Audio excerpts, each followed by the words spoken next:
फिल्मों के most wanted villain Gopal Bedi उर्फ रंजीत बेदी, जो यूं तो पर्दे पर अपने किरदार के जरिए दुनिया को खुद से कई बार नफरत करवाते रहते हैं, लेकिन पर्दे से बाहर अगर आप इस कलाकार को मिलेंगे तो आपको इनसे उतना ही प्यार भी हो जाएगा।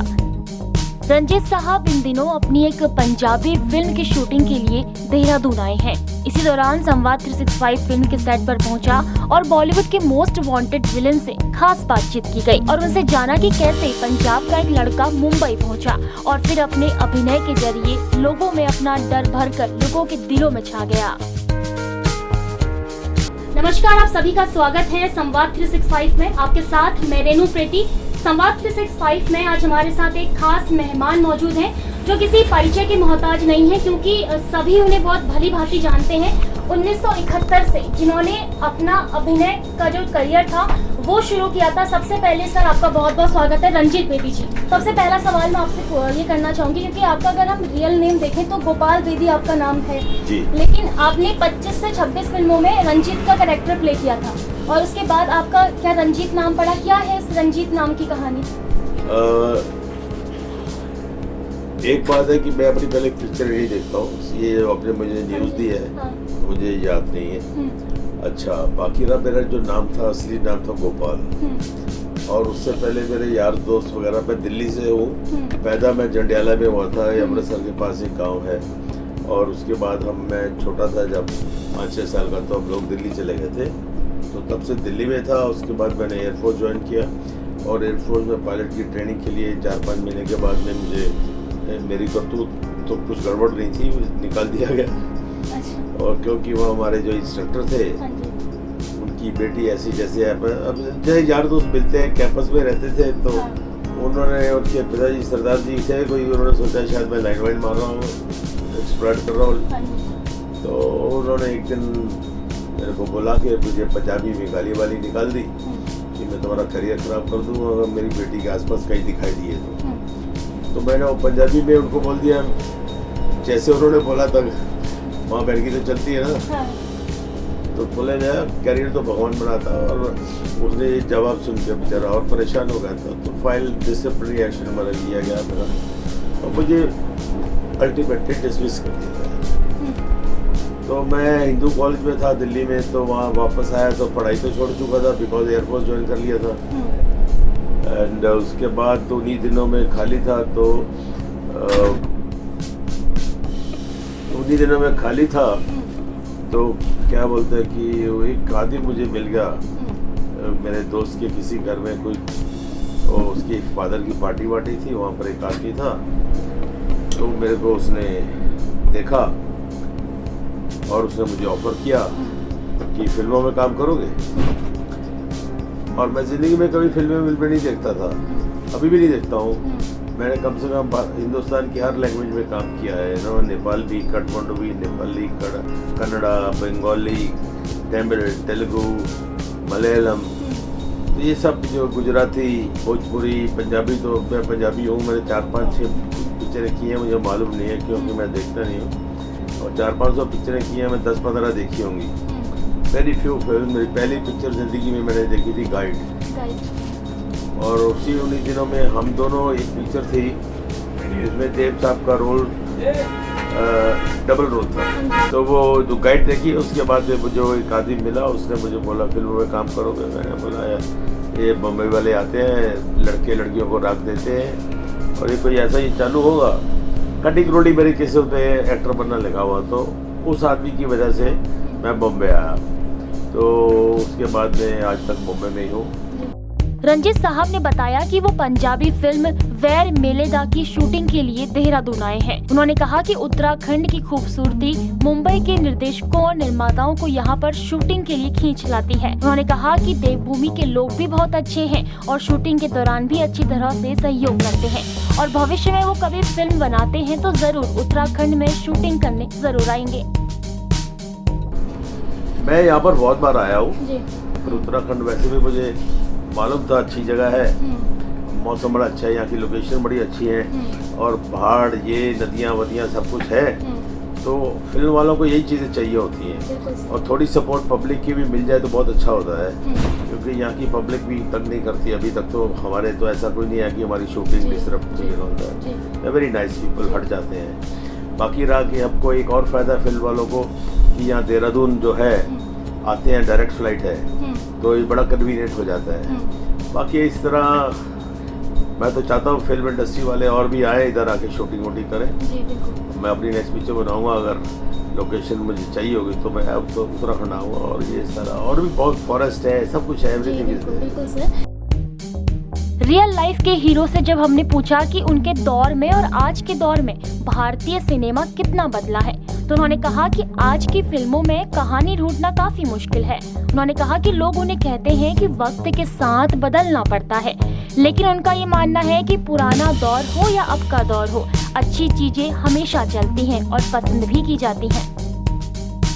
1968 से आपने बताया कि अभिनय के क्षेत्र में आप एक लंबा अरसा आपने इसमें गुजारा है सर। उस समय में और आज के समय में काफ़ी बदलाव आए हैं, बदलावों को कैसे देखते हैं सर आप? देखिए, मैं फिल्में तो देखता नहीं हूँ, लेकिन बदलाव जो वर्किंग में आ गया है ना, वो टेक्नोलॉजी बहुत आगे आ गई है।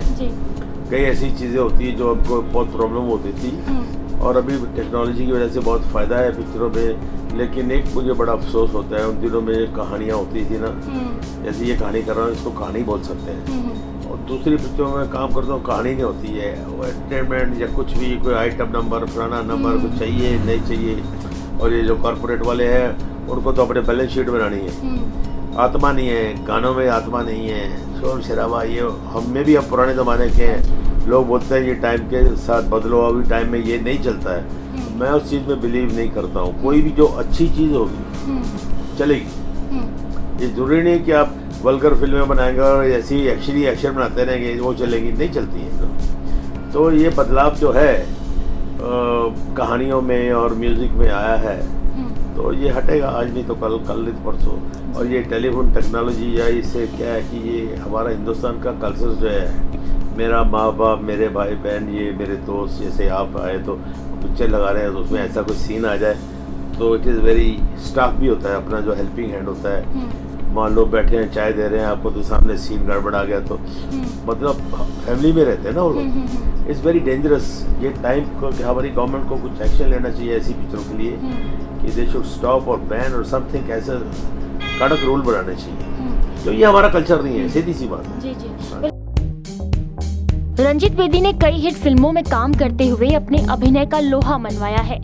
कई सालों से रंजीत पूरी लगन और मेहनत से काम करते आ रहे हैं, और आज भी कभी विलेन के रूप में तो कभी अपने मस्त अंदाज के जरिए करोड़ों लोगों का मनोरंजन कर रहे हैं। रंजीत साहब ने एक्टिंग के क्षेत्र में हाथ आजमा रही नई पीढ़ी को भी संवाद 365 के माध्यम से कड़ी मेहनत करने का संदेश दिया।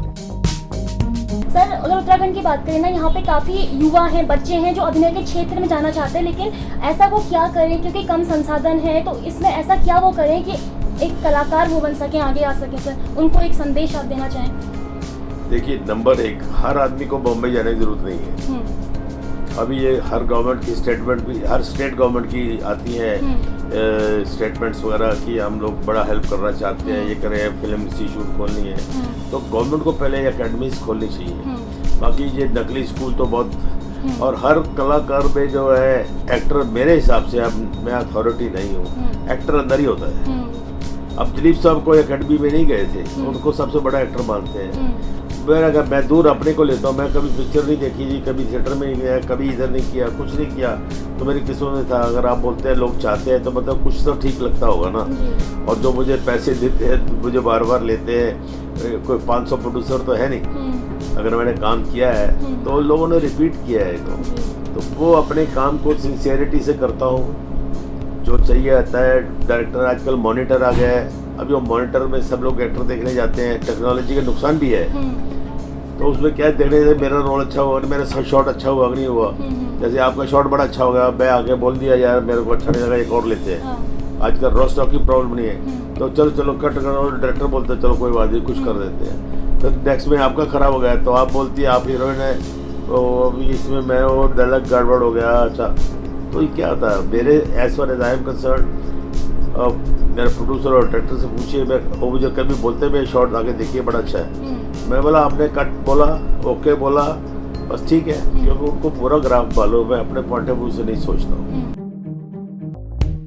संवाद 365 के साथ बातचीत के दौरान ही रंजीत साहब का सीन तैयार हो गया तो सभी को गुदगुदाते हुए और पंजाबी में अपने मस्त मौला अंदाज में सभी से कोरोना के प्रति सतर्क रहने को कहा। सर बहुत सौम्यता से आपने सभी सवालों के जवाब दिए। बहुत बहुत धन्यवाद आपका संवाद 365 में अपना समय देने के लिए, हमारे साथ बातचीत करने के लिए, और आपको आपकी पंजाबी फिल्म के लिए भी हम बहुत बहुत शुभकामनाएं देते हैं। ये भी बहुत आगे जाएगी, सफल होगी सर। पंजाबी बीच में मेरा कि आप लोग पिक्चर देखिए। हाँ जी रंजीत इसमें कोई कपड़े नहीं फाड़ता है, कोई कुछ एक्शन नहीं करता है, डालता है एक्शन सिर्फ गोलियां जलाता है और कुछ नहीं बदले लेता है, क्योंकि मेरे परिवार के मरते हैं। और रहा कि आप ऐसे प्यार देते रहिए, हम काम करते रहेंगे, और तो कुछ काम आंदा नहीं पंजाबी दे विच। एक्चुअली मैं पंजाबी हूँ, लेकिन जब पंजाबी बोलनी होती है तो हिंदी बोलना शुरू कर देता। चलिए बहुत मेहरबानी, बहुत बहुत शुक्रिया। मेरे देखने वालों को बहुत बहुत प्यार, और आप जितने भी देखने वाले हो अपना कोविड से ध्यान रखिएगा। एंड अभी ये इंटरव्यू जल्दी में इसलिए कर दी हम लोगों ने कि मेरा शॉट रेडी है और बादल आ गए हैं, लाइट चाहिए, तो इसलिए काम के लिए आए हैं, तो काम करना ज़्यादा ज़रूरी है। तो इसलिए माफ़ी चाहता हूँ, कोविड से बच के रहिए, नो जफियाँ पपियाँ, नो गले लगाना, ये करना, ऐसा रखिए अपना। ओके, सारी ज़िंदगी पड़ी है। Bye bye. बहुत बहुत धन्यवाद सर आपका। रंजीत साहब पंजाबी फिल्म वैर मेलेदा में विलेन की भूमिका अदा कर रहे हैं। फिल्म मुख्य रूप से दो परिवारों की आपसी रंजिश पर बनी है, जिसकी शूटिंग फिलहाल देहरादून में चल रही है। देहरादून से कैमरामैन युद्धवीर कैंतुरा के साथ रेणु प्रेती, संवाद 365।